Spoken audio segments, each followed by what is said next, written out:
Hey, good evening to you. Good evening, and welcome to my live webinar. And we're just going to wait for people to log in. And it is now 1900, I should say, 1900 hours. And we're just waiting for people to log in. If you already are here, say hello, please, on the chat roll so I can acknowledge you and welcome you. And please tell me where you are from. And we'll just give people a few minutes to log on.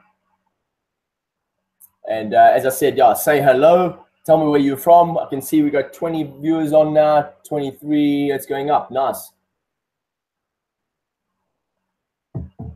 So welcome to the live training this evening. I'm very excited. This is something I've been thinking about doing for a long time, and it's my first one, so I'm excited. And I want to share some great information with you over the next 60 minutes or so. And then we're going to have about 50 minutes or so, and then we're going to have some Q&A. So if you've got any questions, that's great. Write them down. Hope you've brought some questions with you. Also, make sure you get a pen and paper right now, just before we start. So get yourself a pen and paper and maybe a glass of water. And let's get ready to rock in the next couple of minutes.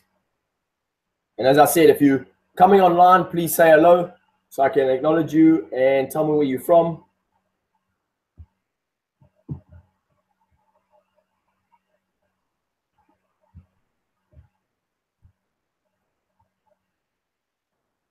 All right, Mara, how you doing, Mara? From Amman. Hello. Yes, nice to have you here, Mara.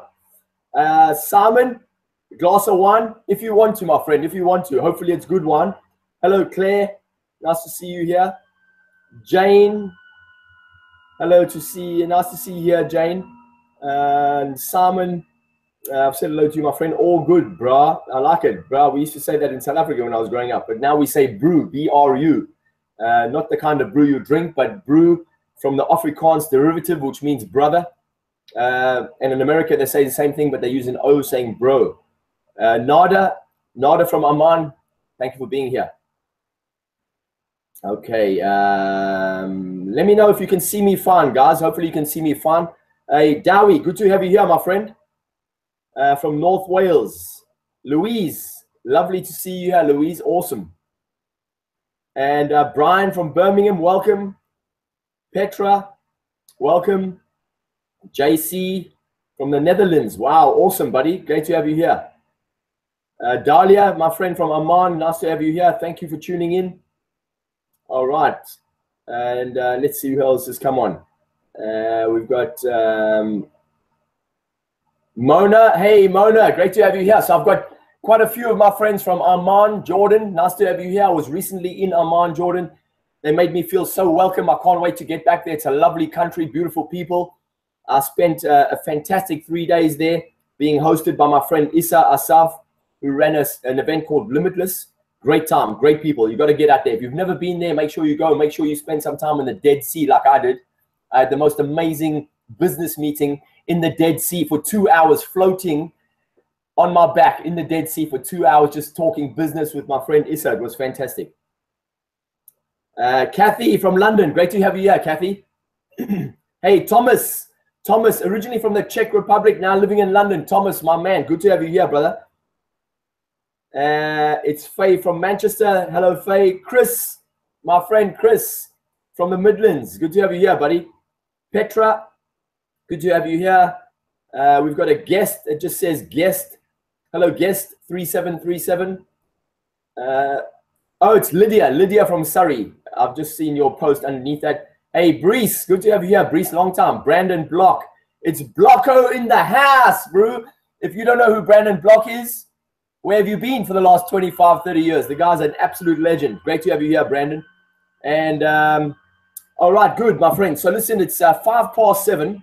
I trust you've all got a glass of water or something to drink, and you've got some paper and a pen. We're going to fly through this webinar over the next 15 minutes. I'm going to share some powerful information with you, and I'm going to go through it quite quickly. I'm going to share some slides with you. We're going to go in and out with some slides. Please bear with me. It's the first time I'm using this particular medium. I'm just trying out a brand new bit of technology, a brand new bit of software here. So just bear with me as I make my way through it. I've had a couple of practice runs, but we may encounter a couple of interesting challenges, but I'm sure it's going to flow smoothly. So Who else have we got on there? Hey, how you doing, Laura? Thanks for saying hello. And so, my friends, wow, so many people coming on now. Hey, Hiba Tula, my friend from Amman, another person from Amman. That's awesome. So, everybody on the stream, thanks for joining me.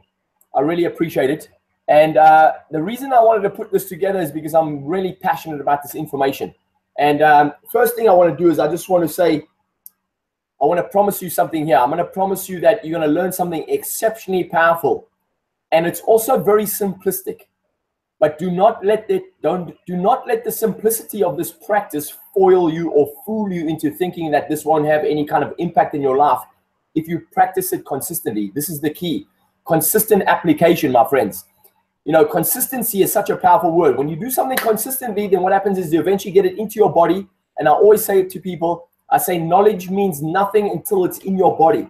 So knowledge is a rumor until it's in your body, right? And so consistent application is the real key here. But when you come across a simple piece of information, then it's very easy for your brain or your mind to write it off and say it's too simple, it won't have an impact on me. Because what we're looking for is we're looking for complication. We are human beings, and human beings love to complicate stuff. So if it's not complicated, rocket science, then we kind of write it off and we think, oh, it's too basic, it's too simple. But let me tell you what, some of the most basic, simple exercises are some of the most powerful exercises when it comes to taking control of your mind and taking control of your body and your emotions.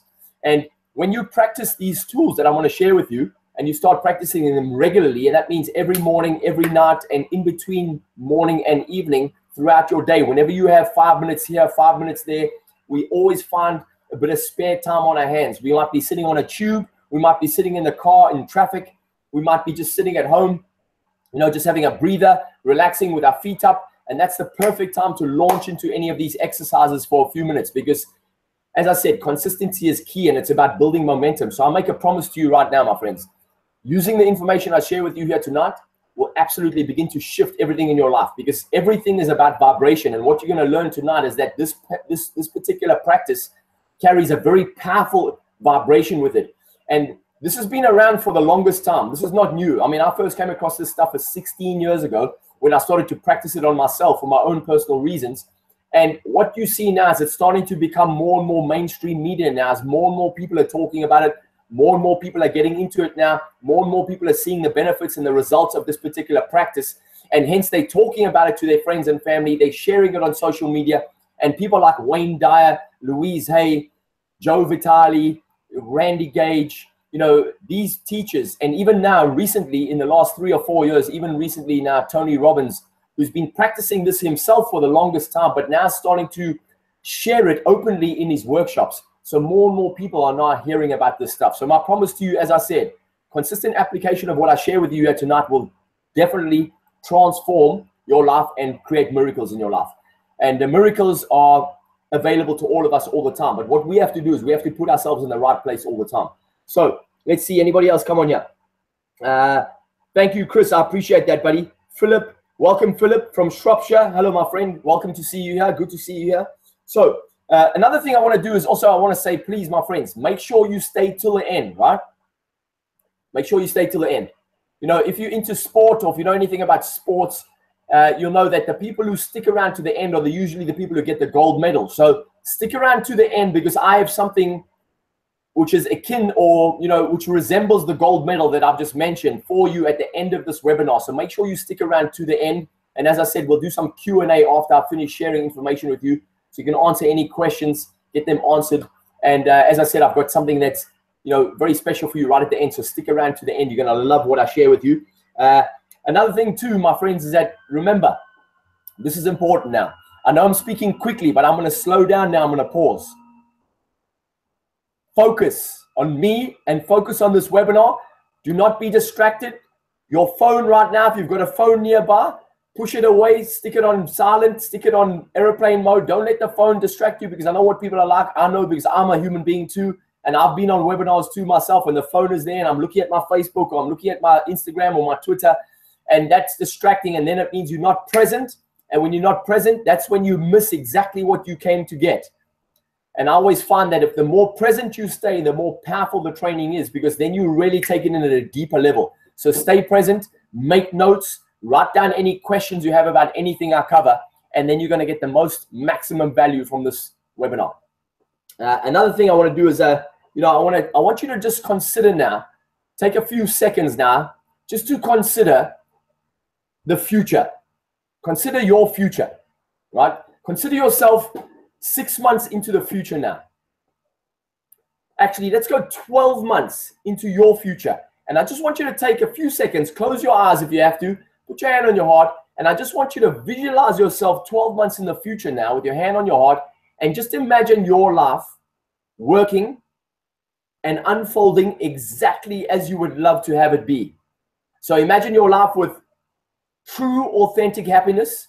Imagine yourself expressing yourself from a powerful place in every communication, in every relationship. Imagine yourself manifesting every dream you have. Imagine yourself living your life at the ideal level that you would love to live it. Imagine yourself manifesting all of the things that you really want to manifest, all of the things that you talk to yourself about, all of the things that you keep to yourself that you don't share with anyone else. Get an image of that now in your mind. Create that image in your mind. Bring it closer now. Make it bigger.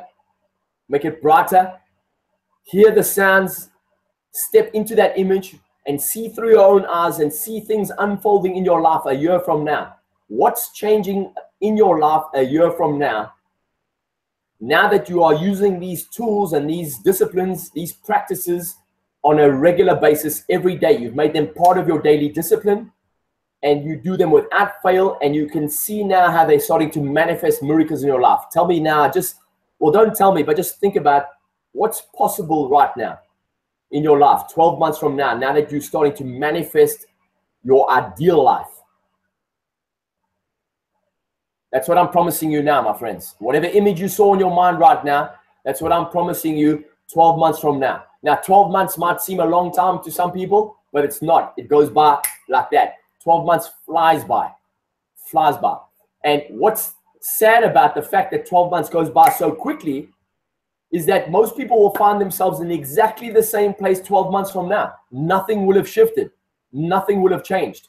And the reason for that is because they don't change what they're doing on a daily practice. They don't change what they're doing on a daily basis. They don't change their daily habits. They don't change their daily disciplines. And they find their life is exactly the same 12 months later. And then another 12 months goes by and nothing's changed again. And then another 12 months goes by and nothing's changed again. And this happens on average for 75 years. And then people are put into a box and they put into the ground, and then people will remember them through photographs and maybe talk about them on the odd Sunday at the family lunch. And it may sound harsh, but this is the nature of human beings, because people are habitual, right? And tonight I want to introduce you to some great habits. As I said, you make them daily disciplines, they'll change your life absolutely. Now, for those of you on this call, yes, Mona, we are live. Can you not see me? If you guys can see me, make sure you say hello, because Mona, it doesn't look like she says, try to refresh the page if you can see the stream. Yeah, I mean, that's the admin just telling you, Mona, refresh the page if you can't see the stream, but we are definitely live. So as I was saying, if you make these habits daily disciplines, then everything's going to change for you. So hopefully you've seen a glimpse of what life can be like a year from now. And all it is a small shift in what you're doing inside your head and what you're doing inside your body. A small shift, but the momentum, the compound effect, my friends. I don't know if any of you have read the book by Darren Hardy called The Compound Effect, a phenomenal book.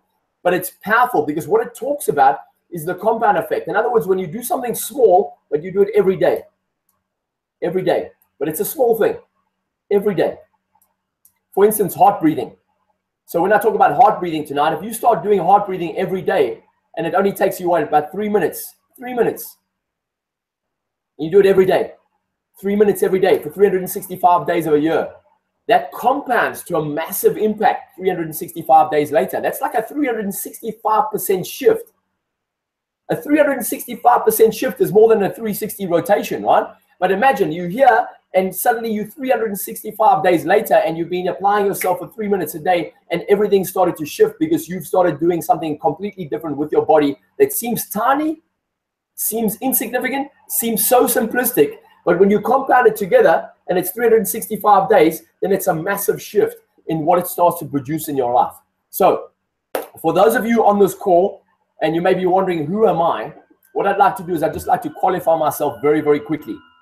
You know, I am a coach, and I am an international trainer and a speaker. And I was first a trainer before I became a speaker. And I've been in training for the longest time. I've been studying this subject now for 29 years. July next year, July of 2018, it will be 30 years that I've been studying. And very quickly here, somebody says, what's the name of the book? The name of the book is The Compound Effect by Darren Hardy. And just write any question down. We'll come back to them later. So as I was saying, next year, July 2018, I would have been studying for 30 years. 30 years. That's more than half of my lifetime. And I always tell people that my education only started at 21 years of age. I was 21 years of age when my education started. It was July of 1988. I'd been out of the army for 6 months, and I was in the army for 2 years prior to that. 86 and 87, 2 years of national service in South Africa. It was conscription. And prior to that, I was at school for about 12 years, from the age of 5 years of age, 6 years of age, until the age of 18. And I finished school in 1985. And when I finished school, I just made it. I got an E for enough. I just scraped my way through school, much to my parents' dismay, because my parents, I mean, they worked their backside off. God bless their two souls, bless them. And they worked their backsides off so they could put me through 2 private schools, which I wasted because I wasn't academically minded. I had no desire to study. I wasn't academically minded at all. All I wanted to do was have a party and have fun and surf. And that's all I did. I surfed most of my youth. For the first 14 years of my life, my dad made me play golf, and I enjoyed that for a period of time until I got bored. And then I said, Dad, I want to go spend time on the beach. And then I started hanging out on the beach. And to cut a long story short, I got a very poor mark when I left school, and I had to go to the army. It was compulsory. And so I went into the army, 2 years of national service. And for 1987, for the last 7 months of 1987, I was sent on a top secret mission to Angola during the height of the civil war there. I was sent along with 6,000 other troops. I was one of 6,000 troops. We were a mechanized infantry battalion. We were comprised of several battalions, including tanks and mechanized infantry. We also had air cover, and we had massive ground cannons that were situated 40 kilometers back from the front line, that were just shelling all day long, 24 hours a day for 7 months, shelling our enemy.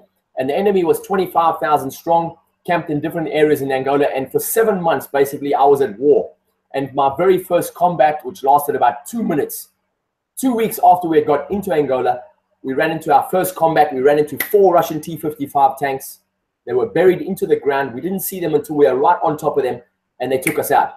And a few minutes after that, a medic came running through the bush. He grabbed me. I had the right blood. He grabbed me. He pulled me over to the sky. I was lying on the ground, bleeding out of the back of his head. And I started pumping my blood into his arm, giving him a transfusion. And as I looked down, I realized it was a friend of mine. Unfortunately, he didn't make it. He died 3 hours later. And then for the next 7 months, every other day we were at war, and my friends were being killed on the other side of me. I came back from that. December 1987, I came home, and I was traumatized by that experience. I was trying to process what I had seen, what I had been through. And 6 months after getting home, and all I did for that 6 months is I drank myself into the bottom of a bottle, and I began to get unconscious on a daily basis because I didn't want to have the nightmares that I was having. And I subsequently had nightmares for about 7 years before they eventually disappeared. And on the odd occasion, very, very rarely now, I have a nightmare that's linked to the military or linked to my experience there, but very, very seldom. But I had 7 years of nightmares, and I had post-traumatic stress, severe post-traumatic stress, and it showed up in aggressive behavior, and I was volatile. I had mood swings. I was always drinking. I locked myself in my bedroom because I didn't trust myself. And I was, luckily, 6 months after I got home, July of 1988, I was introduced to self-development through a book called Think and Grow Rich by Napoleon Hill. Some of you would have heard of this book. And Think and Grow Rich, Napoleon Hill, a friend of mine put it in my hand. He was also a soldier in the same operation as me. He was a medevac, and he had been flying into Angola in a helicopter and taking the dead and the wounded out. And when we got talking, 6 months after we had come home, we got chatting in the street. He said, come up to my flat. Long story short, we had a few beers, we had a chat. And he said, listen, read this book. And he put in my hand, Think and Grow Rich. And it was the day my life turned a corner. It was that day when I started reading that book. It was like somebody put a light on at the end of a very, very dark tunnel. And long story short, about 18 months later, I got on an airplane. I came to live in London, and all I've been doing ever since July of 1988 is reading, absorbing information, going to workshops, going to lectures, going to talks, listening to cassette tapes, listening to CDs, watching DVDs. And as I said, next July, it'll be 30 years that I've immersed myself in this information. And about 17 years ago, it was January of 2002 actually, that I decided to launch my own business in South Africa. I'd been living in England for 12 years. I went back to South Africa and launched my own business in January 2002. And again, a long story short, 3 years later, within 3 years, I was one of South Africa's top speakers and busiest trainers and busiest facilitators, workshop facilitators. I was running team building workshops for all the biggest companies in the country, all the biggest brands that were based out in South Africa, SAP, Miller, etc., all the big banks. And I was getting paid an absolute fortune. I ended up working with the Natal Sharks rugby team for a whole season and helped to take them from the bottom of the log to the top of the log. At the end of that season, they lost what was equivalent to the FA Cup final in South Africa, the Rugby Cup final, the Currie Cup final. They lost the final to the Blue Bulls, which is another top team. But in the Sharks team, there were 8 Springboks in that team, and I managed to coach some of those people one-on-one, and it was a fantastic experience. And, you know, one of my highest highs. And you know, and that's what I've been doing for the last 17 years. I've had ups and downs, you know, ups and downs like anybody else. I'm not going to tell you that when I started applying this stuff, my life changed immediately. It began to change, but it was a lot of work that I had to put in. And what I've been doing for the last 17, 18 years is healing myself. I've just been practicing this stuff on myself, working on myself constantly because I wanted to become more effective as a human being. I wanted to become a more effective leader. I wanted to become a more effective speaker and trainer. And I wanted to become an effective father. A long time ago, at that point, I was not yet a father, but I had ideas about becoming a father. And when I get asked to this day, I was just asked recently online, somebody said, what's your greatest success? And I say, without a doubt, is my 2 children. They are my greatest success. And no matter what I achieve going forward in the years ahead of me, I know that my children will always be my greatest success. And I wanted to be an effective parent, an effective father, effective business leader, and an effective leader, a role model for people. And so I've been applying this stuff in my life day in, day out, and it hasn't been an easy road, I can tell you right now. However, nobody said it would be easy. And anybody who tells you it's easy, they're lying. It takes work. But let me say that, even though it takes work, what happens is eventually you get to a point where it's not work anymore and you love doing it because it becomes part of your identity, it becomes part of who you are. And then it becomes a habit, and then you love it, right? And then what happens is now you still will encounter challenges. I'm still going to have challenges in the future. You know, just because I do this work day in, day out doesn't mean I'm not going to have problems. We've all got problems. However, this particular practice that I'm going to share with you today, these 2 particular practices I'm going to share with you today will help you to encounter your own challenges in a much more effective manner. And I love that word effective. Effective. You know when you meet an effective human being, right? You just know it, right? You can see it, right? You can feel the vibration. It resonates with you. And if you're going to be effective, then what it means is you must have daily habits. You must have daily disciplines. You got to have a habitual way of thinking. You got to have a habitual way of being, a habitual action plan. You got to be on purpose, etc. But when you're present and you're effective, and you're practicing this stuff day in, day out, then it's not work anymore. It becomes enjoyable. And then, as I said, you become more effective in dealing with your challenges. And that's where the juice is, because now you start attracting a better quality of challenge. And as Oprah Winfrey has been famous of saying, you know, there was a time in your life where you used to arrive at your problems on a bicycle, or maybe you were walking, or you caught a bus, you know, but now you get to the point in your life where you arrive at your problems in a limousine. And that's a better quality of problem. And it means you're just much more effective at dealing with problems. And let me tell you, people who are the most successful in life, in my experience of coaching and speaking and training and all the stuff that I've done over the last 17, 18 years, the people I've worked with some amazing people in terms of being much more successful than I am. I've coached some amazingly financially astute people. But if I look at all of these people, the one thing I see in them that's a commonality is they have an effective way of dealing with problems, and they deal with problems quickly. And the more problems you can deal with, the more successful you are.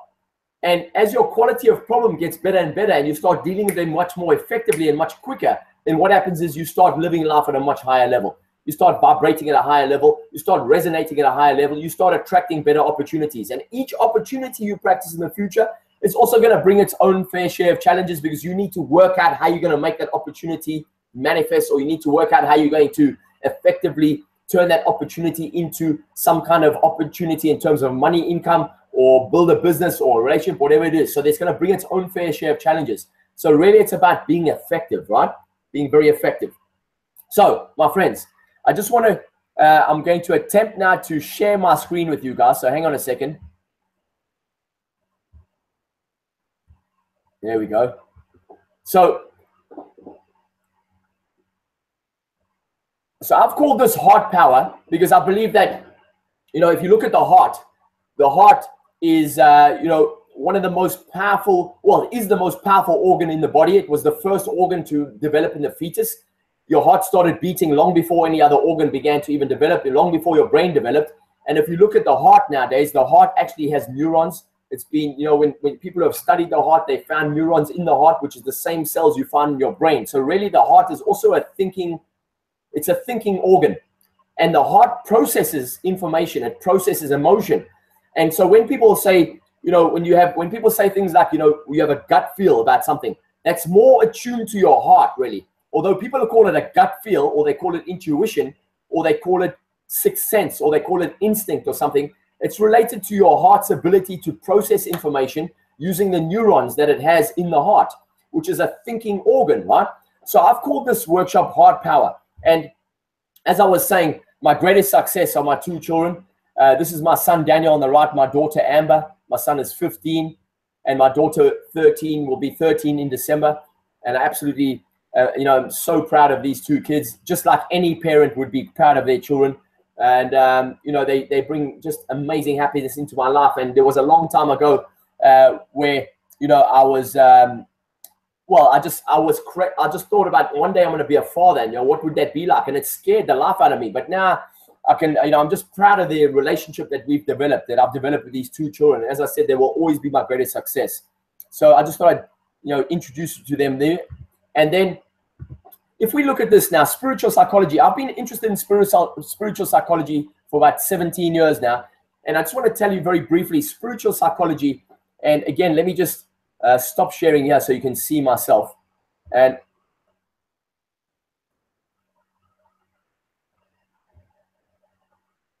okay, so let me go back to you guys. Okay, I'm back, I think, yes. Hopefully you can still see me. And so I was saying about spiritual psychology, and spiritual psychology is something I was introduced to 17 years ago. I was in Hawaii at Life Mastery with Tony Robbins. I was participating on this 9-day workshop, and I had a conversation with Tony in front of the whole audience. And at the end of that conversation, someone came up to me afterwards and said, listen, I've got a message for you. And I looked at this gentleman and I thought, wow, a message from who? And he said, I've got a message that I should tell you that you should read Conversations with God by Neale Donald Walsch. And thank you. And he said to me, Neale Donald Walsch has written a book called Conversation with God. It actually he's written a trilogy. Have you heard of him? And I said, no, I've never heard of Neale Donald Walsch. And he said, well, you know, I've been given this message that you should find Neale Donald Walsch's books and read these books. And as I was traveling back from Hawaii through LAX, which is in Los Angeles airport, and I was in a magazine store looking for a motorcycle magazine, because I love motorcycles. And at that stage, I was riding a motorcycle, and I was looking for a motorcycle magazine. I look up on this shelf, and there's all these magazines. And next to all these magazines, there's 3 books. 3 books. Book 1, book 2, book 3, Neale Donald Walsch on each spine of the book, Conversation with God on each spine of the book, and book 1, book 2, book 3. And I looked up, and there were no other books on these shelves, just these 3 books on this magazine shelf. And I thought, wow, isn't that fascinating? And I thought, it's definitely synchronicity. It's definitely synchro destiny. I've just been given a message by this guy in Hawaii at this workshop that I should find these books. And here they are on a shelf, and I grabbed them and I bought them. And that was my first introduction into much deeper conversation about who we are. And I will tell you now, you know, I went to 2 Catholic schools. I was never religious. And now suddenly, many years later, I get introduced to these books. And while I'm in Hawaii, just to add some more context, while I was in Hawaii, I had a very spiritual experience while I was there as a participant on this workshop. Very powerful experience. And what I did was I invoked the soldiers of the spirits of the soldiers I killed in Angola while I was in Hawaii, and I asked them to come and bless me so that I could heal and release my trauma, and I could become a more effective leader. And I had this amazing experience. And now it's about a week later after the event. I'm traveling back through LAX. I see these 3 books on the shelf. I think it's got to be a sign. I grab them. I start reading them. I can't put them down. And it's an introduction into what is called, what I would term, spiritual psychology. Now, spiritual psychology is becoming, it's becoming bigger and bigger all the time now. More and more people are looking into it. And it's a fantastic subject because it's about psychology, which is about studying, the scientific approach to the mind and how the mind relates to human behavior. But spiritual psychology is really about a much deeper aspect of psychology. Like, who are we really? Like, who are we? Behind the eyes, behind the name, behind the title. Who are we really? If you take the larger aspect of ourselves, right? The energy inside our body, right? The spirit that flows through all of us, the source that we're connected to, the divine source, the infinite intelligence, as Napoleon Hill called it. The connection that we have to the divine, or the connection we have to the universe. Everything is energy and we are connected to everything. So who are we really? And these books began to introduce me to this concept, and I fell in love with it. It just made sense to me.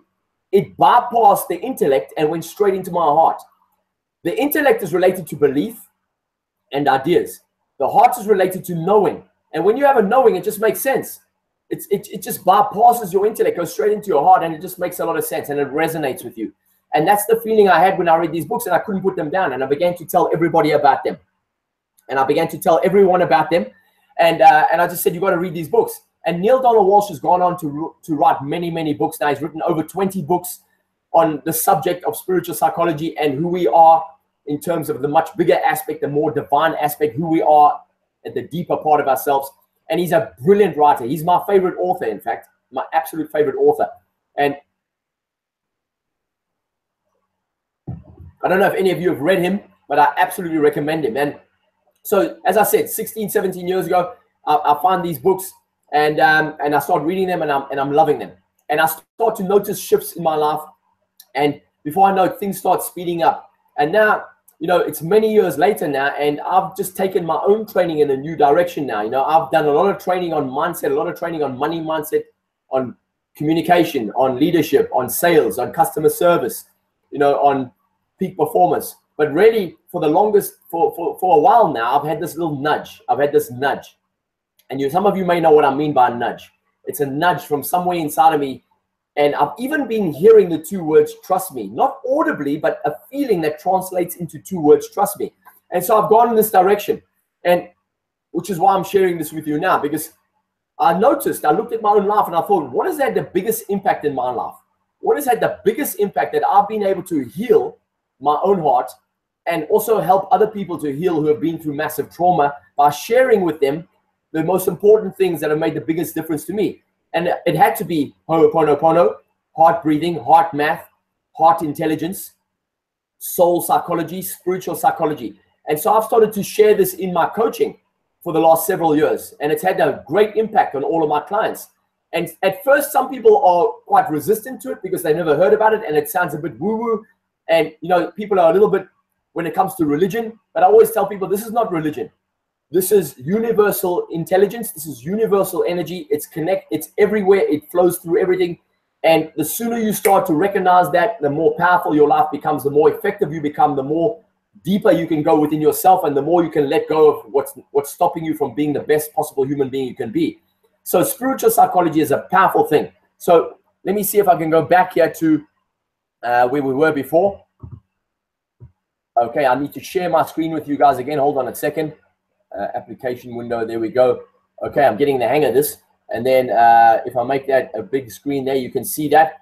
And so if we look at the word psyche, if you break the word down, psyche, it actually comes from the original word, which was it comes from the Greek root word, which was used to be suke, spelled differently with a K-H-E on the end, suke, and with a U in the middle. And what that meant was the study of life, breath, and soul. So the study of breath, life, and soul. And then about the mid-1700s, the word shifted from suke to psyche, as you see it now, psyche, or psych, however you want to say it. And then that shifted into psychology. and which is how we know it as today. And that's what people do. They study psychology. They go to university to study psychology. However, if you look at the word psychology and you define the psychology and you look up the definition, this is what you get. You get the scientific study of human mind and mental processes related to behavior, which is great. That sounds awesome. However, my friends, what happened to this word right here, psyche, studying the breath, studying life, studying soul, studying the real essence of who we are, studying who we really are behind the eyes, behind the name, behind the title, right? It became something that was mental. It became something that was related to behavior. And really what we do now is we look at things that are related to behavior. But what we want to look at is we want to look at things that are much deeper. We want to look at what's causing the behavior. We want to look at what's triggering the behavior. We want to look at how we can shift the behavior more powerfully. More importantly, really, we want to look at how we can shift destructive behavior and we can let go of what no longer serves us. Yes, Thomas, I can do that. I can share the book names with us at the end. Definitely will do that. And so we want to look at how we can shift behavior powerfully and quickly and how we can let go of something that's stopping us from being effective, something that's stopping us from being authentic, something that's stopping us from being powerful, something that's stopping us from recognizing our own brilliance. I know that if I asked any of you guys a question and I said, listen, how many of you know that you have untapped potential? How many of you know that you guys have brilliance within you? I bet you all of you would say yes, right? Absolutely you would. And if I said to you, how many of you know that you've got potential that you're not tapping, and you also know that you've got something that's in the way? Maybe you don't quite understand what's in the way, but you know there's something in the way that's causing you to bump up against an invisible ceiling, and it's causing you to bump up against the same problems that keep showing up in different uniforms, or the same people that show up with a different face, you know, and you end up dating the same people. They just look differently. Exactly, right? So this is the thing. So we want to ask ourselves, what's causing these things to keep showing up, right? What's causing us to manifest the same problems over and over again? What's causing us to have the same frustrations? What's causing us to have the same pain? You know, how can we let go of this stuff? How can we manifest a new experience? How can we forgive ourselves? How can we get past what's holding us back, what's blocking us? And this is where Ho'oponopono comes in. And if you look up the word Ho'oponopono and you study the background of Ho'oponopono very briefly, a lot of people don't really know the background, but I love this Ho'oponopono because really if you look at the word Ho'oponopono, the word Ho, which is H-O, that means two, that means literally two, and then Ho'oponopono means to correct or to right a wrong. So basically what Ho'oponopono means to correct a wrong or to right a wrong. Now, if you look at the ancient Hawaiian philosophy and the ancient Hawaiian spirituality and traditions, and you know all of those islands, the Samoans, the Tongans, all of those people, right? And if you look at them, and there's all of those islands. If you go back into their ancient traditions, they would practice Ho'oponopono because they believed that if there was something that was unspoken, if there was something that was wrong, if there was something that happened between two people. So for instance, put yourself into this scenario. Imagine you have an argument. Imagine you have an argument with somebody you love. And what they believed is that if you had an argument with somebody you loved and you left that for 3 days or more, then you would begin to manifest disease. You would begin to manifest disease. Yes, Brees, the slides are not moving. Can you see now? It says Ho'oponopono on my screen. You should be able to see the word Ho'oponopono. Tell me if you can see that, Brees. And so you can't see it? Okay. What about now? Thomas, can you see Ho'oponopono? Oh, you guys can't see it. Oh, okay, cool. I don't know what's happening there. Okay. Thank you for letting me know. Let me see.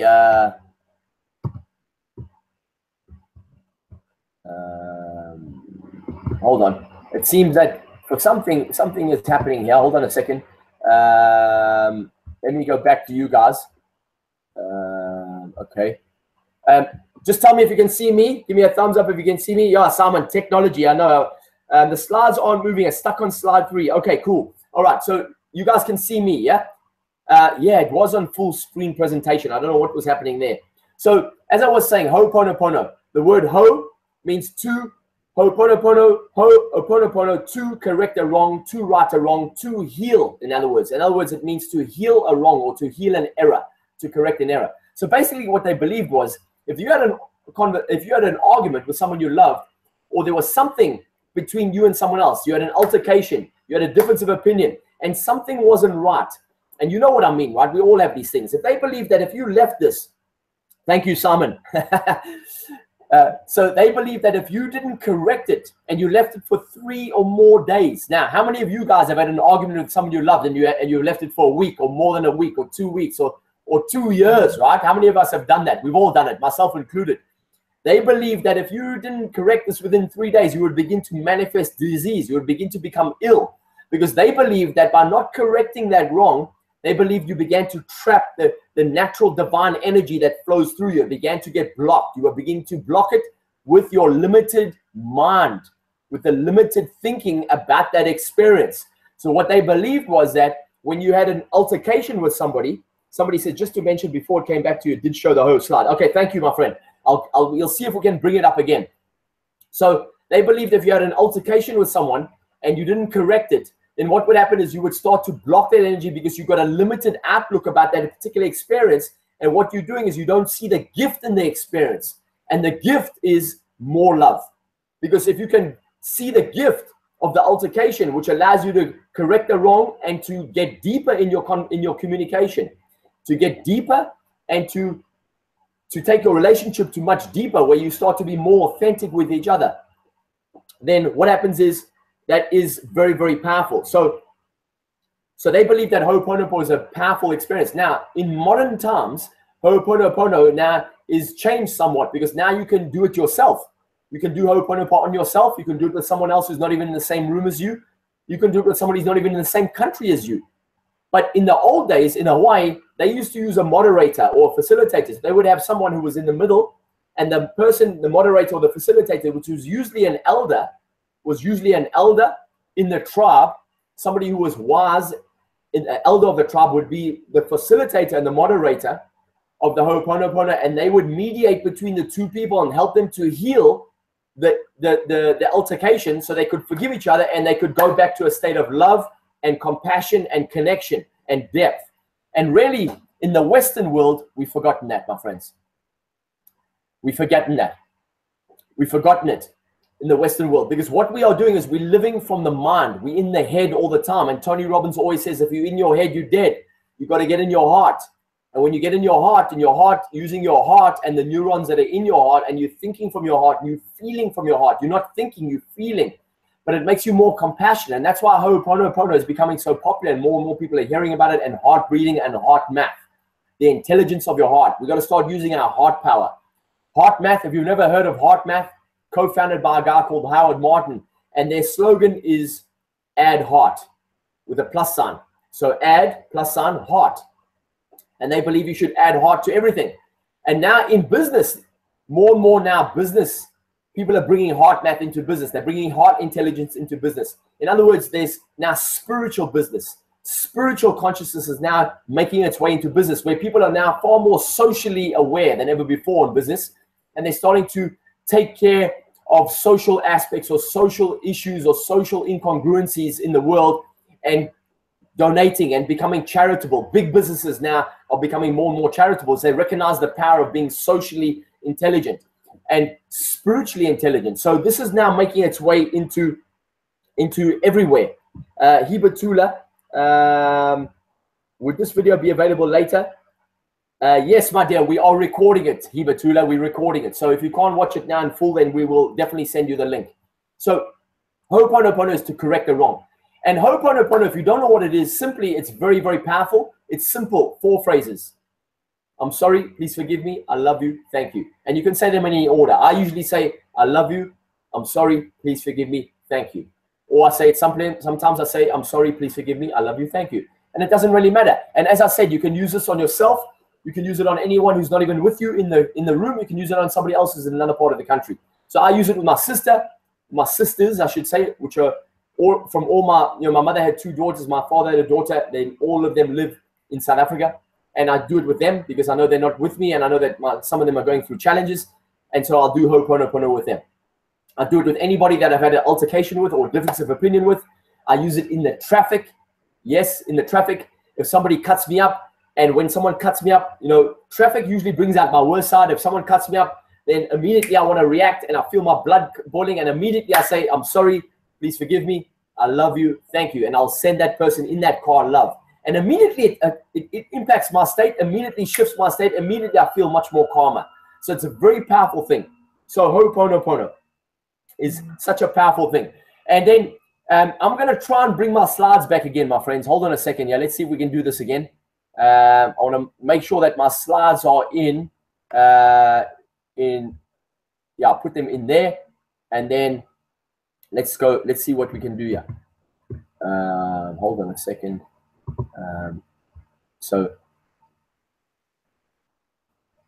Okay, so I'm going to share, screen share, and then application window, and then put that there like that. And then share. And if I put that like that, tell me, can you guys see Ho'oponopono on the screen now? Jane, that's awesome, my dear. That's awesome. I've also got one here. I'm going to show you. I don't have it on, but I've also got one that I wear. I took it off earlier, and it reminds me of Ho'oponopono. Can you see Ho'oponopono on my screen? Can you let me know if you can see that? Yes, awesome. Fantastic. Thank you, guys. But it's not full screen. Why is that? It's full screen here, Thomas. I don't know why it's not full screen with you. It's definitely full screen here. Let's see. If I switch forward now, can you see that image? Can you see that image? Yeah? Okay, great. So so that image there, I love it, because if you can see, it says God changed for a paradigm. And you know what that is for me, when I looked at this image the first time I saw it, I thought you can't see it, no? Oh, okay, cool. But you see the image. Can you see the image with the guy sitting on the floor? You can't see that. Okay, cool. I'm going to come out of there then. I'm going to come out and I'm going to stop sharing because you guys can't see that. Let's see what's going on here. Okay, it's a bit of a shame. Okay, if you can see me, just say yes, yeah? Okay. Yes, it is on the slideshow. I tested it earlier and it was working fine. You can see the menu on the left. Yeah, you can click.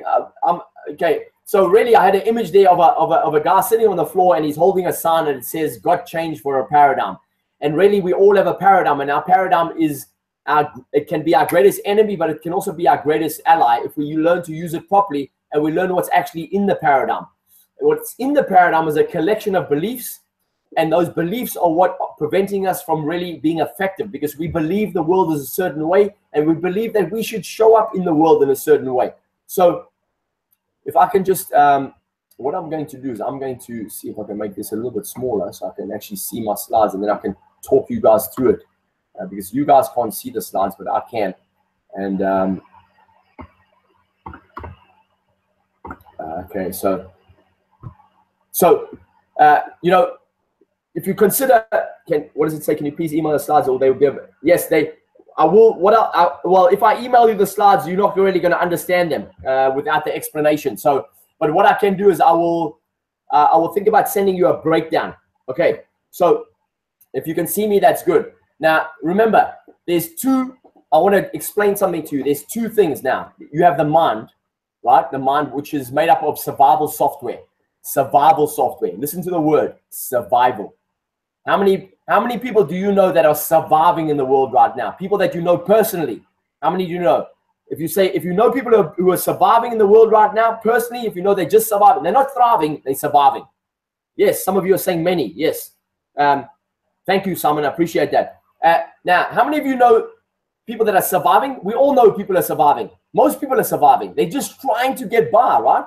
Because what they don't understand is they possess their greatest challenge, but they also possess their own solution. So they are their greatest challenge, and they also their own solution. We are our own solution. We are also our greatest challenge. We are our greatest challenge. We are also, another way of saying that is, we are our biggest problem when we don't use the mind correctly. And what is the mind? The mind is survival software. The mind is stressed. When the mind is stressed and it's focusing on many different things, then the heart is closed. Think about that. When the mind is stressed and it's focusing on too many things, the heart is closed. It's anger, frustration, overwhelm, stress, fear. The mind is, I know. That's what the ego is. I know that. Yes, I know. Yes, I know.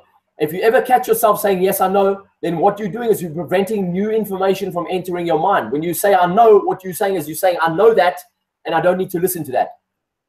Instead of saying, wow, maybe there's something here that I haven't realized that I don't know yet. Because the power is in what we don't know that we don't know, right? So the mind is always about wanting to know what's right.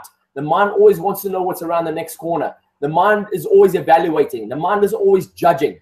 The mind is always focusing on what's next, right? And if you have a monkey mind, in other words, that your mind is just full of random thoughts, that's the monkey mind, and you can't seem to focus, or maybe you have very small windows of focus, and you can't focus for long periods of time, that's because your mind is out of control, and you need to take control of that. And the best way to do that is by using your heart energy. So on the other side of the spectrum, though, you've got the heart, or you've got essence, or you've got spirit, or you've got source. And spirit is in flow. Spirit is always, about gratitude, about abundance, about appreciation. Spirit is always about grace. Spirit always notices the glass is half full. Source, energy, essence is always about appreciating. It's always seeing the innocence in everything. It's always looking for the good in all people. So you have those two opposite sides of the spectrum. You've got the mind, which is survival software, and then you've got essence, which is your connection to the divine. And how you connect to the divine, how you connect to essence, how you connect to the energy is by using your heart. Because your heart is the most intelligent organ in the body, and it's got its own neurons, and it is there to process emotions and process feeling. And so when Tony says get out of your head, because if you're in your head, you're dead, he means get into your heart. And when you take heart math or your heart intelligence and you breathe through your heart and you use Ho'oponopono and you think of all the things you would love to correct in your life, or all the things you would love to forgive, and all the things you would love to release, and you start using Ho'oponopono and you start thinking of yourself, or thinking of the people that you love that you have lost connection with, or the people that you had altercations with, or the things that happened in your past that you weren't too proud of, and you start using Ho'oponopono with those things, you get out of your head, you get into your heart, and you start appreciating those challenges, and you start looking for the wisdom in those challenges, and you start looking for the gifts in those problems, and you start asking yourself questions. How can I find the gift here?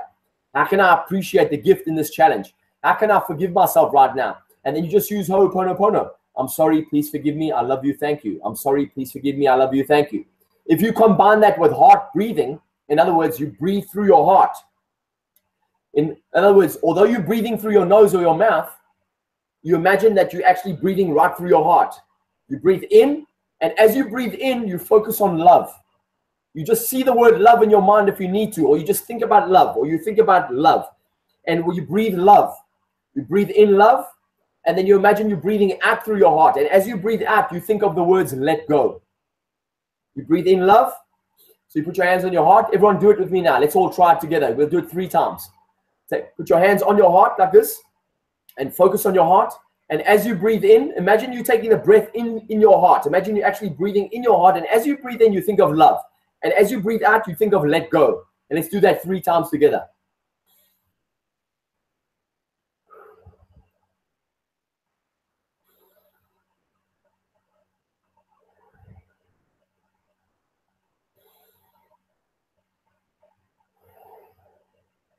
Now, that simple little practice right there, that simple practice there, my friends, has immediately impacted your body.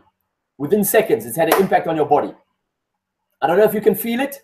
You might feel it. If you feel it, say yes. If you feel it, if you don't feel it yet, it's okay to say I don't feel it yet. That's fine. But the more you do it, the more you'll start to feel it.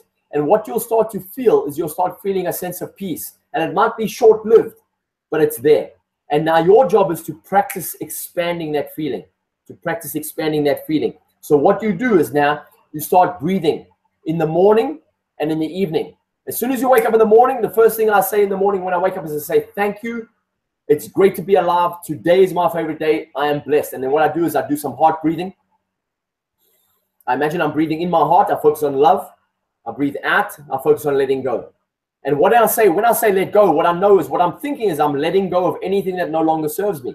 I'm letting go of old belief systems. I'm letting go of old paradigms. I'm letting go of anything that keeps me stuck. I'm letting go of any resentments. I'm letting go of any old anger. I'm letting go of any old, any altercations, anything that I haven't healed. And I breathe in love. And I imagine that I'm filling my body with the love of the universe. And I breathe out, and I imagine I'm letting go of anything that no longer serves me. And I do that in the morning, and then I do it in the evening again as I'm lying in bed. And I do the same thing again while I'm listening to my meditation or while I'm listening to my hypnosis. I do that breathing just before I do it. And sometimes what I'll do is I'll breathe in and I'll hold it in. So I'll breathe in and I'll hold it in for as long as I can. And I imagine my whole body's filling with love, and I hold it for as long as I can, maybe 8, 9, 10 seconds, and then I breathe out. Out for as long as I can until I got no more oxygen in my body. And I imagine I'm letting go of anything that no longer serves me. And I do that every day. And I've been doing that every day for what, 16, 17 years. And I believe that that has been one of the single most biggest contributors to helping me to heal my past, to helping me to heal my pain, to heal this, you know, that experience that I had in Angola, when for the longest time I felt like a victim, and I felt like a murderer, and I felt like I could never forgive myself for that. I felt like I could never come back from that. And I had religious dogma shoved into my brain from the age of 5 when I was going to Sunday school, from the age of 4, actually 4.5. I was going to Sunday school, and I was being told time and time again from a young boy, you know, about hell and redemption. And now as a soldier, 21 years of age, and I'm trying to process what I've been through and all the things I've done, the things that I would never tell anybody about until much later. I'm in a room with Tony Robbins, and he begins to help me to reframe what happened to me.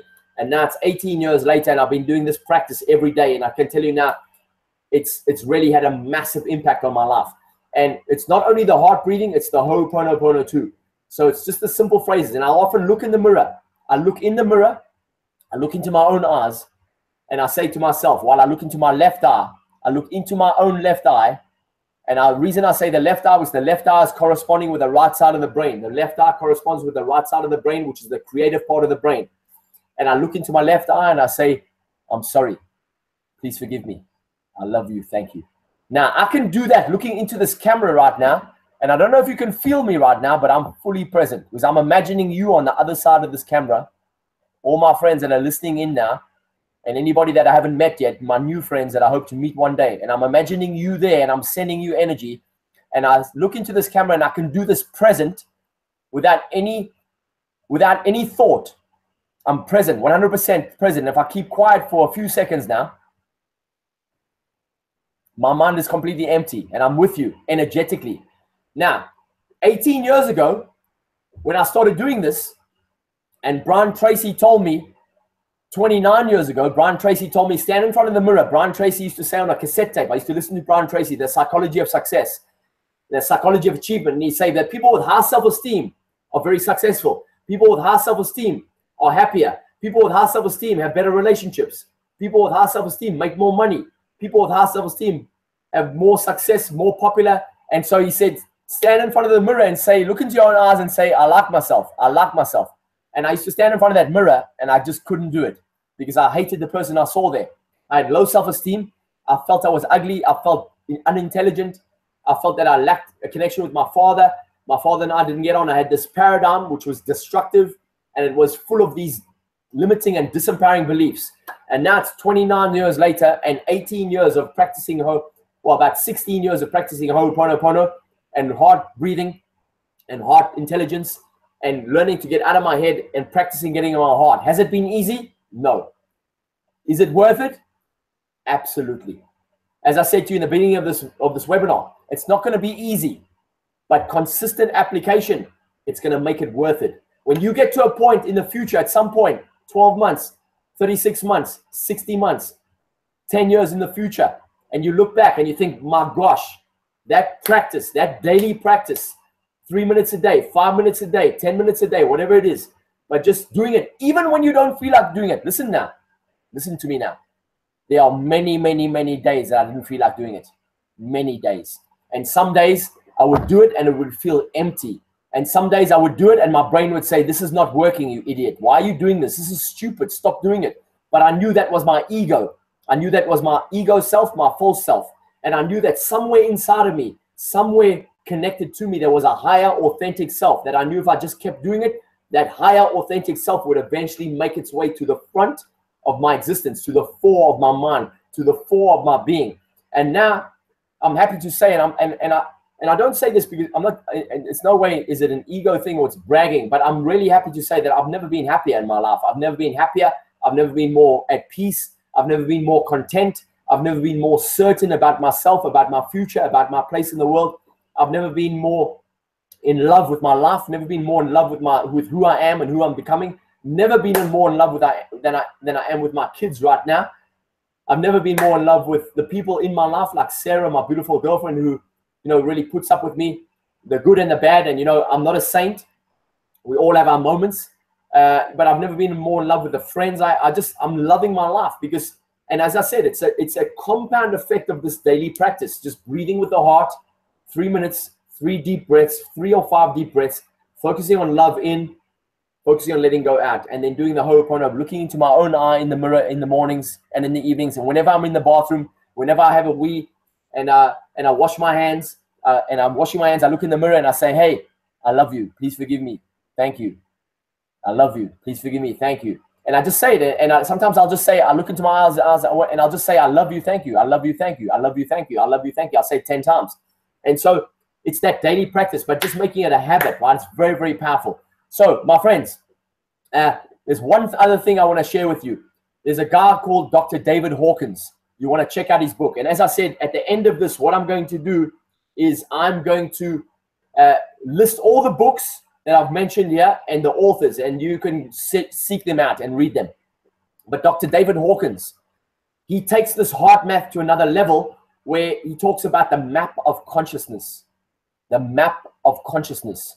And the map of consciousness is he's now created an algorithm, and an algorithm which he's mapped every single emotion on the map of consciousness and the vibration, the speed at which they vibrate, and the behavior that's linked to that emotion. It's exceptionally powerful. And it's in his book called Power versus Force. Power versus Force, Dr. David Hawkins. As I said, don't worry about it. I will put it down. I will write it for you guys. I'll make sure we'll send you out a follow-up email with all the books after the webinar.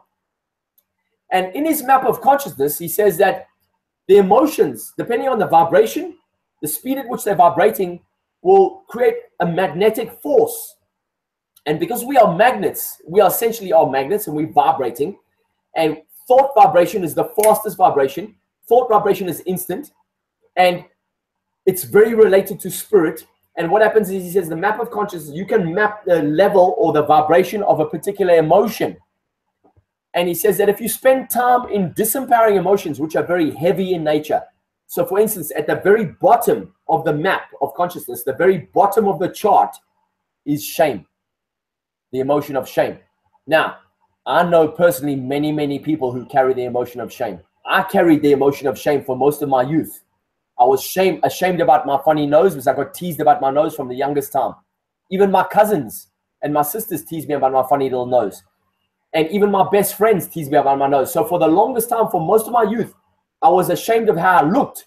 In fact, I even cursed God. I remember cursing God when I was a young boy, saying, why did you make me look like this? I've got this ugly nose and I don't look like anybody else. And everyone teases me and I'm never going to be able to find a good girlfriend, etc. And that was the level of my shame. And that's a very heavy emotion. When I came out of the army and I'd spent 7 months in Angola at war using my RPG-7 rocket launcher and my patrol mortar pipe and killing hundreds of people so I could protect, my fellow troops and make sure that I was keeping them safe by keeping the enemy, at bay. And again, I came away from that and I had shame. And on top of that shame, I had guilt. And the next emotion on the table of the map of consciousness is the bottom is shame. The next one is guilt. The two heaviest, most disempowering emotions on the map of consciousness. And I had them in spades. And therefore, I was exceptionally unhappy. I was suicidal. I hated my life. Now, if you look around the world and you look at the people in your life and you ask yourself, how many of them are carrying shame from their past? Something that they haven't told anybody, something they've done, something that they hate themselves for, something they haven't been able to release. And Ho'oponopono is going to help them to do that. So now you can start doing it with them. You can start doing Ho'oponopono with the people you love. The people in your life. Think about the people in your life that you want to help and you want to make a difference for. I know people in my life that are struggling. Some of my friends. I know some of my friends that are going through really tough times. I think about them every night. I pray for them. I send them Ho'oponopono. I think of them. I imagine them in my mind. I imagine their face. And I say to them, I'm sorry. Please forgive me. I love you. Thank you. Now, somebody says, well, Allan, how come you saying you sorry when you're thinking about them? And how come you say you sorry when you're thinking about someone you had an argument with? If they did something to you, why am I saying I'm sorry? Because when you look up the history of Ho'oponopono, and you can look up you can read about this in the book called Zero Limits. And again, this is another book I will add to the follow-up email. Zero Limits talks about the background of Ho'oponopono. It was co-written with Dr. Hugh Len, and he talks about Ho'oponopono is when we take our own, we take 100% responsibility for everything in our world. That means everybody in your world too, and everything in your world. Now, even though you might be thinking, well, your ego mind might be saying, hang on a second, I did nothing wrong. Why should I say I'm sorry? Why should I ask for forgiveness? They should be asking for forgiveness with me. And we all do that from the ego mind. However, when you take 100% responsibility for what shows up in your world and you say, I'm sorry for my part in this problem, for my part in the collective unconscious of pain and shame and guilt and fear, I'm going to take 100% responsibility and I'm going to do my part.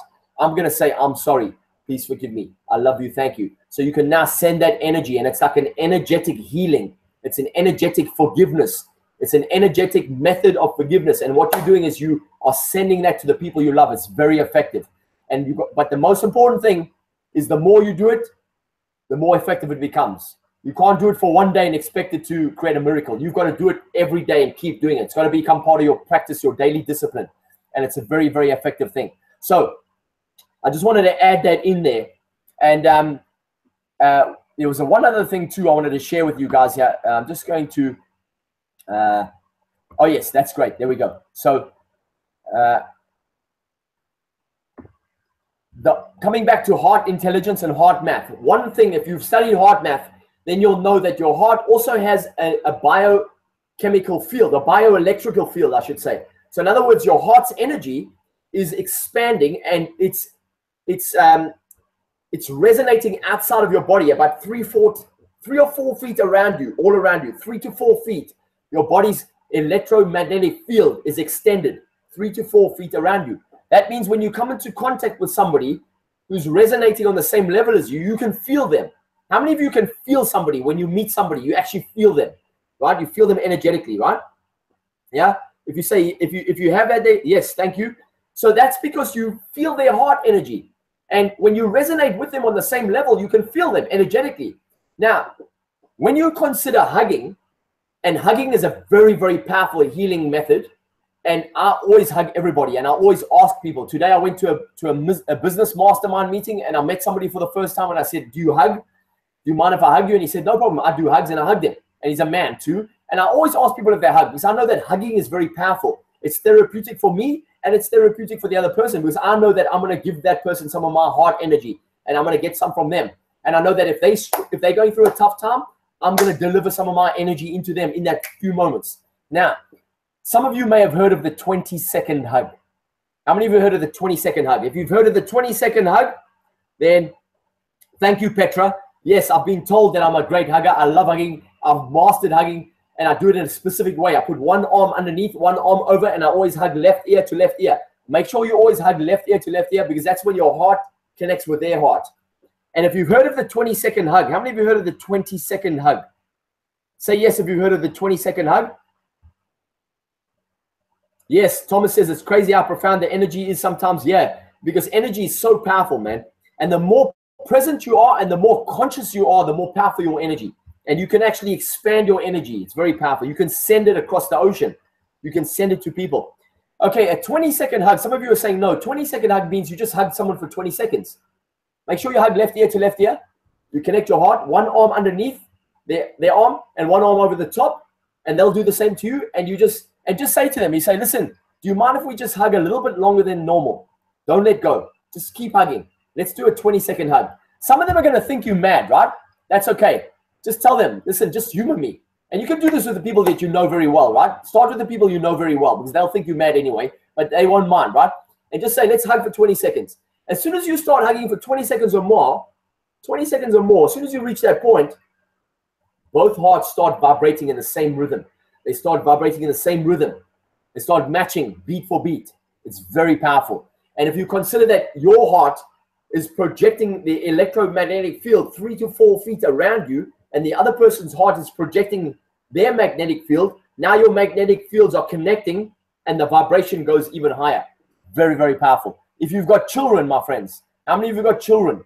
When you hug your children, get present, get conscious. And while you're hugging them, hug them left ear to left ear and just tell them, listen, don't let go for a little while. Let's have a nice long hug and just hug for 20 seconds or more. Although they don't realize what's happening. And if your children are my age, they'll probably tell you, hey, come on, Dad, please. My daughter says, okay, that's enough, Dad. But I say, come on, don't let go. I want to hug you, man. I just want to hug you. Because I know that energetically it's having an impact on them, even if they're not conscious about it, right? So it's a very powerful thing to do. So, my friends, I've given you a lot to focus on now, right? And I've dumped a lot of stuff on you. But let me recap very quickly. Psychology is about studying the scientific practice or the scientific study of the mind and how it relates to human behavior. However, we want to get underneath the behavior and we want to discover what's creating the behavior, because we can only shift the behavior when we understand the triggers for the behavior. We understand the habitual thinking, the habitual belief systems, the disempowering belief systems, the destructive paradigm that's creating the behavior. When we can understand what that is and we can begin to let it go, then we can begin to create manifest miracles. And sometimes we don't even have to know what it is, the behavior. Sorry, we don't even have to know what the trigger is. But all we have to do is we have to start practicing being more in our heart, getting into the heart. So start adding heart to everything you do. Start focusing on heart intelligence. Start putting your hands on your heart in the morning for 3 minutes and breathing into your heart. Imagine you breathing into the heart. And as you breathe in, you focus on love. Imagine you are taking in the love of the universe. Just imagine Mother Nature is loving you, or your creator is loving you, and you're breathing in that love through your heart. And then when you breathe out, you're breathing out. And as you breathe out, you let go. You're focusing on letting go of everything that no longer serves you. And you can even say to yourself in your mind, as you breathe out, you can say, I now let go of everything that no longer serves me. Powerful phrase. And you just keep doing that. And then use Ho'oponopono. Every time you're in the mirror, look into your own left eye and say to yourself, I'm sorry, please forgive me. I love you, thank you. I'm sorry, please forgive me. I love you, thank you. Say it 5, 10 times. And if you've got somebody in your life that you want to repair a rift with, or an altercation, or something, or a difference of opinion, or somebody that you've lost touch with, or even somebody that's already passed on, maybe one of your parents or your grandparents, and maybe you want to reconnect with them, or maybe you know that there was something that wasn't said before they passed, and you know you never had a chance to correct something or forgive something or complete something, then do it energetically with them. They can hear you, they can feel you, and just think of them, think of their face. Just put your hand on your heart and just say, I'm sorry, please forgive me, I love you, thank you. I'm sorry, please forgive me, I love you, thank you. And say it 10 times, 15 times, 20 times. Do this every day, my friends. Start adding more heart. Ho'oponopono, read about it. I'm going to send you the books that you can read about this stuff, about the map of consciousness, about heart breathing, about heart intelligence. And then do the homework every day, right? Commit to doing it. Now, I told you guys that if you hung around, I was going to give you something special, right? And I'm glad you've hung around. I can see that how many, wow, 35 viewers. It's great to have you guys here. Thanks for being on this webinar. I trust you've enjoyed it. And I said I was going to give you something special. You guys can't see my slides. So I'm going to just tell you about it. And what I want to, oh yeah, first of all, my friends, is let's have some Q&A, right? So let's do some Q&A quickly for 15, 20 minutes. 15 minutes of Q&A. If you've got any questions, I'm going to go through them quickly here. And then I'm going to stick around for the Q&A very quickly. And then I'm going to give you something special, as I said. So let's go back quickly here. If you've got any questions now, just quickly type them in here and I'll go through them as quickly as I can. And I'll keep them as short as possible. I got some great comments here. Thank you, guys. I appreciate it. So remember, 20-second hugs, heart breathing, and Ho'oponopono. Apply to everything, right? Do it in the traffic. Do it at the airport. Do it when you're standing in a queue. Do it with anybody that you have an argument with. Do it with your people in your family. 20-second hugs, left ear to left ear, right? Practice this stuff. A lot of you have said you're going to practice it. That's awesome. Do it with your parents. Yes, my friends, if you've still got parents and they're still alive, take the opportunity to connect with them at a deep level and just pour as much love as you can into that relationship. Because I can tell you, both my parents have passed on, and although I still talk to them and I still believe they're with me, and I have experiences when I know that my mother's with me, and I've had my father visit me in my dreams, it's been awesome. However, in spite of that fact, I would absolutely love to put my arms around them physically and feel them and hear them talk into my ear and just be able to converse with them in the flesh. I can't do that because they both passed on. I'm very grateful that I managed to clear up anything between us, and we were the best of friends before they both passed.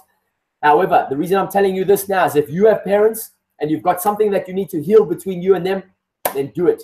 Start with Ho'oponopono. Don't even tell them about it. Just think of them and do Ho'oponopono with them. Send them love.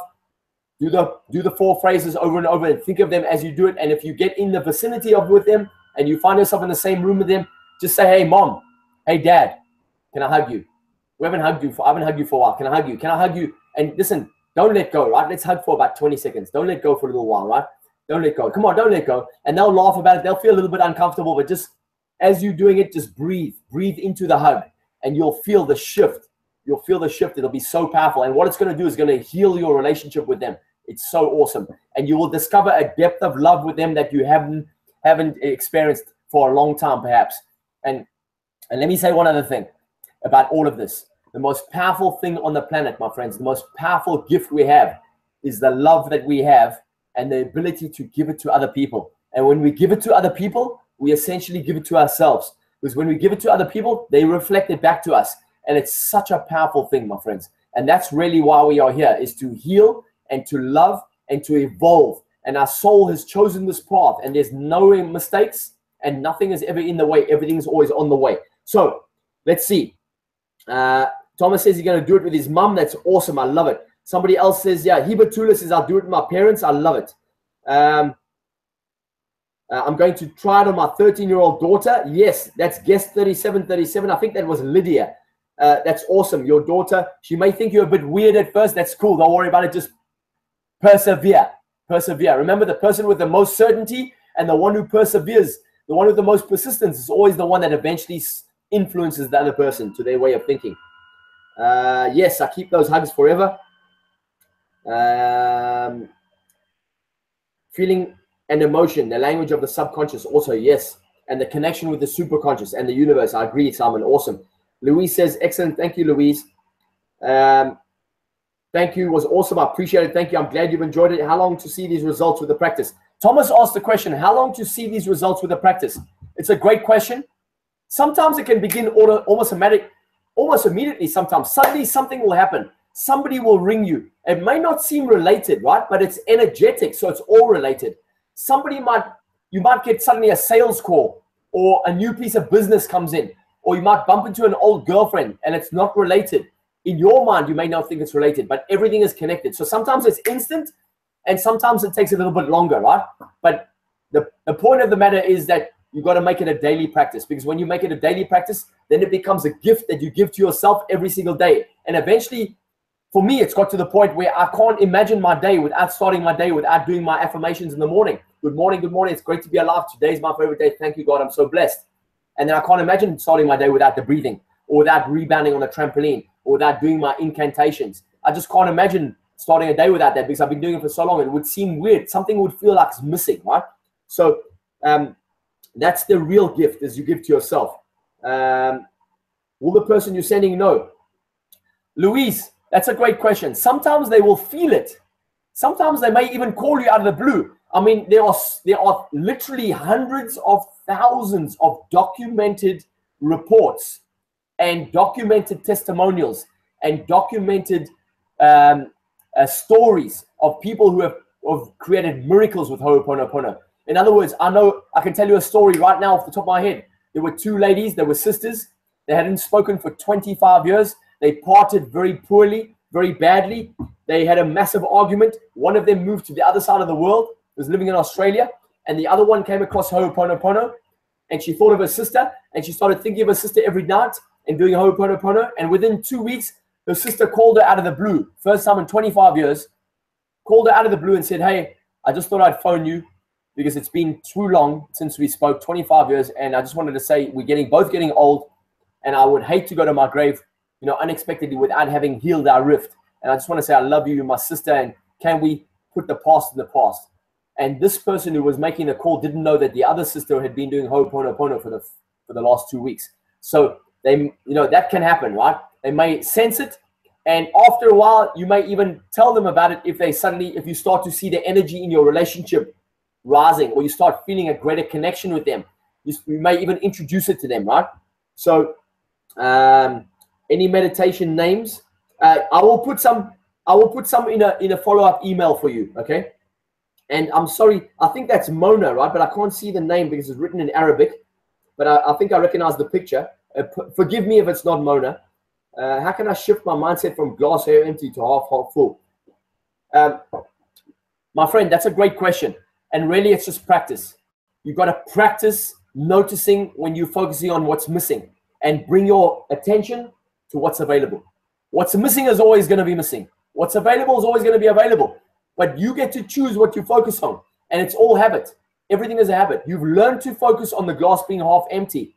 And you've got to ask yourself, what does it give you by focusing on the glass being half empty? Because there's always a secondary gain in psychology. In psychology, we always say there's a secondary gain for any destructive behavior. People learn to be sick. They learn to be aggressive. They learn to be volatile. They learn to be abusive because there's a secondary gain. So you've got to ask yourself, what's the secondary gain by focusing on the glass being half empty? What does it give me? And it might be just a feeling of connection with yourself, a feeling of being right, a feeling of being, of justification, of being vindicated in your own mind. The mind is a very tricky customer. And what you got to do is you got to start practicing bringing your mind to what's available. What's available is always available. And start noticing the glass being half full and just train yourself. It's not an easy route, my friend. It takes practice. Henry Ford, the great, the great man who produced the production line that produced the Ford Motor Company and the Ford automobile. He said this: thinking is the hardest work there is. That's why so few people engage in it. I love that quote. It's been my favorite quote for 20 years. And let me tell you what I think he meant. I think that Henry Ford meant constructive thinking, not destructive thinking, because it's easy to think destructively. It's far easier to complain, and it's far easier to throw our toys at the cot, because what happens is we've learned how to do that when we are 5, and we learn to get attention when we throw our toys at the cot and when we raised our voice. The problem is now we are adults, and that doesn't work anymore. We've got to be more effective. So you got to be more constructively thinking, consciously thinking, and notice when you're not being constructive in your thoughts. Notice when you're being destructive. But as Henry Ford said, thinking, the right way of thinking, is the hardest work there is. That's why so few people engage in it. Because it's much easier just to be an unconscious pilot, right? And just to remain unconscious and go through your day being unconscious. And there's so many people that are unconscious. You see them, the lights are on, but no one's home, right? So is this similar to the language of the subconscious mind? Yeah, very similar, Simon. I prefer to use the word unconscious. So you've got 3 minds, right? You've got the conscious mind, you've got the unconscious mind, and then you've got the superconscious mind. And obviously the language of the unconscious mind, when you say the language of the unconscious mind, really the unconscious mind will do anything you ask of it. So that conscious mind gives the unconscious mind commands. The unconscious mind carries out those commands. But the unconscious mind is also responsible for taking care of everything that you don't need to think about. For instance, the beating of your heart, right? And the flow of blood in your body, right? And breathing, etc., your respiratory system, etc. You don't need to think about it. That's the unconscious. But the unconscious also has remembered everything. It's stored everything that you've ever seen, everything you've ever felt, everything you've ever done, everything you've ever experienced. It's stored in your unconscious. And what you want to do is you want to start using your unconscious as your partner in success. So you want to make your unconscious your partner in success that can support you in the outcome that you're after. The problem is most people can't access the unconscious part of the mind that's very powerful, and they don't ever make it their partner because their conscious critical mind is a monkey mind, and it's always out of control. So it's about being conscious what you're consciously thinking about, noticing your critical mind, and then starting to focus your critical mind onto what's available, starting to notice the thoughts that are coming into your mind that are destructive and just letting them go, not paying them any attention, and then starting to utilize your unconscious mind and programming yourself and saying things like, my unconscious mind is my partner in success, and using Ho'oponopono and using heart breathing and looking at all your challenges and saying, this is a great gift. How can I see the gift in this challenge? That means you're conscious and you're starting to be creative, and you can use your conscious creative mind effectively. And then you can start tapping into your unconscious, and then you can start tapping the connection with the superconscious, which is always available. And most people never access it because their conscious mind is out of control. I hope that answers your question, my friend. It's all about feeling. Yes. It's connected to feeling. That's why it's connected to your heart's intelligence. How do you get rid of the mind-heart fights? The mind-heart fights. What do you mean by the mind-heart fights? Are you talking about the jumping between the two, right? It's just bringing yourself back all the time, refusing to let your mind win, let your critical mind win, right? Refusing to let your critical mind win. Just keep bringing your back to your heart. Just keep going into your heart and saying, breathing into your heart and just saying, and just breathing into your heart and focusing on something you can be grateful for. Gratitude is a very powerful thing because gratitude changes your feelings straight away. It shifts the emotion in your body very powerfully. What else can we do here? What other daily rituals do you have, Thomas? Gratitude all the time, every day, practicing all the great things that or giving thanks for all the great things. One of my favorite incantations is I live in an abundant universe and I am abundant. And I say this every morning while I'm jumping on my trampoline in the garden and I'm looking at the apple tree and I'm looking at the trees in my garden. I'm looking at all the trees in my neighbor's garden and all I see is leaves and trees and I see thousands of them. And I look at the grass and I think I live in an abundant universe and I am abundant. And I think of all the things I'm grateful for. Louise says, what does Louise say? Good question, Louise. Where's the question from Louise? Let me go quickly. I can't see Louise's question, so I'm sorry I can't go back. It doesn't let me go back. You need to practice every day for the people who have a grudge against you, or once per person. Yes, practice it every day for everybody who has a grudge against you. Forgive them, release them. Remember, a grudge is created by two people. It's never one-sided. So you must take 100% responsibility for your part in that grudge. And by releasing it and saying, I'm sorry, please forgive me, I love you, thank you, and send the energy to that person. You can do it with multiple people all at once because it's energetic. I have many people that I have a grudge with. It's time to start letting their grudges go, right? Release it. Remember, there's an opportunity to create a miracle. And a miracle is simply a shift in your thinking, a shift from what's missing to what's available. And when you focus on what's missing, really what you're doing is it's a cry for help. It's like, help, I'm in pain, help me, something's missing, I feel like I've lost something, I feel like I'm not in control. If you shift to what's available is heart power, heart math, heart intelligence. What's available is gratitude. What's available is your connection to the divine. What's available is thank you. Thank you for this opportunity to see what's available. Thank you for this opportunity to learn from this experience. Help me to let go of that grudge. Please forgive me. I'm sorry. I love you. Thank you. And that's what you do. That's the practice. Very simple. How can you let go of a relationship when the other person doesn't want to seem to be sure about you, but it's what you want? Well, you have to give people the freedom to make their own choice. You can't hold on to people if they don't want to be held on to. You got to let them go. Remember, you're the only person you got to hold on to. And remember, sometimes people have to go their own way. Bless them on their own way. You haven't lost anything. Remember, they never gave you anything you didn't have already. Love is something you give, not what you get. A lot of people think that person comes into their life, now suddenly they feel better. And when the person leaves, they feel terrible. That's not right. That's a warped sense of love. Love is something you have inside of you. So let that person go if they don't want to be with you and bless them on the way and wait for somebody else who's better for you. Somebody who matches you more in a much deeper way. Awesome, Brandon. Thank you, my friend. I'm glad. Can Ho'oponopono be used to get things be used to things in my life or only on myself or other human beings? It can be used on everything because everything is energetic. Everything, right? Everything is energetic. How does one let go of pain, fear, and anger? Dahlia, you just let go. That's all you do. I've just told you how you do it. You breathe in your heart, you focus on love, and you breathe out and you let go. And you ask yourself for forgiveness. And you ask yourself for a higher intelligence. You ask your heart, what's the gift? How can I let go of this? What do I need to learn about this fear? What do I need to learn about this pain? You just simply practice it. There's no magic pill. It's called practice, daily discipline. All right, my friends, it's now 2029. It's 90 minutes since we started. Thanks, Dowie. I appreciate that, buddy. Awesome, my man. Give her a 20-second hug from me too, my friend.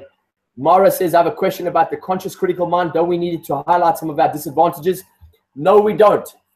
No. You want to use the conscious creative mind, not the conscious critical mind. The conscious critical mind keeps you stuck in fear. It keeps you stuck in less. It keeps you stuck in loss. You don't want that. You want to be in the conscious creative mind. That's the creative part of your mind that alerts you to opportunities, that will alert you to what's coming your way, that will keep you focused on the direction you want to go. And that's the conscious creative mind that will link you effectively and powerfully to your unconscious and to your feeling part of your body, which is your heart, and to the connection to the super conscious, to everything around you. So let go of the conscious critical mind. Forget the critic. Every time the critic starts talking, say, shh. Thank you for sharing. I no longer need to listen to you anymore. I'm going to listen to my creative part of my mind. Practice, practice, practice that. Why would you want to highlight some of your disadvantages anyway? Why would you want to do that? That's your critical mind. That's your ego, right? It wants to always focus on what's missing. Highlight your advantages.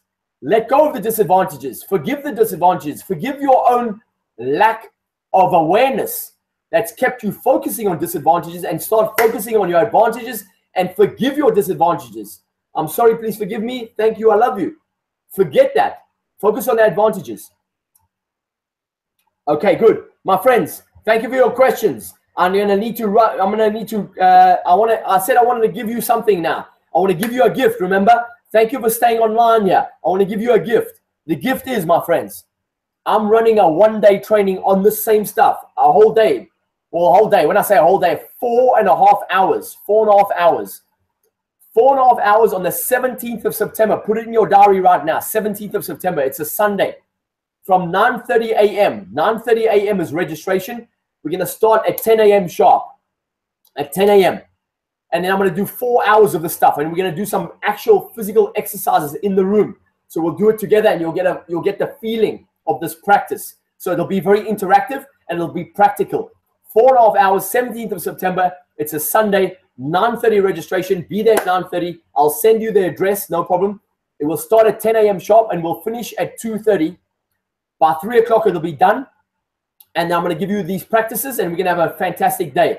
And now, for this, it's 47 quid for everyone else. I've already started advertising it online.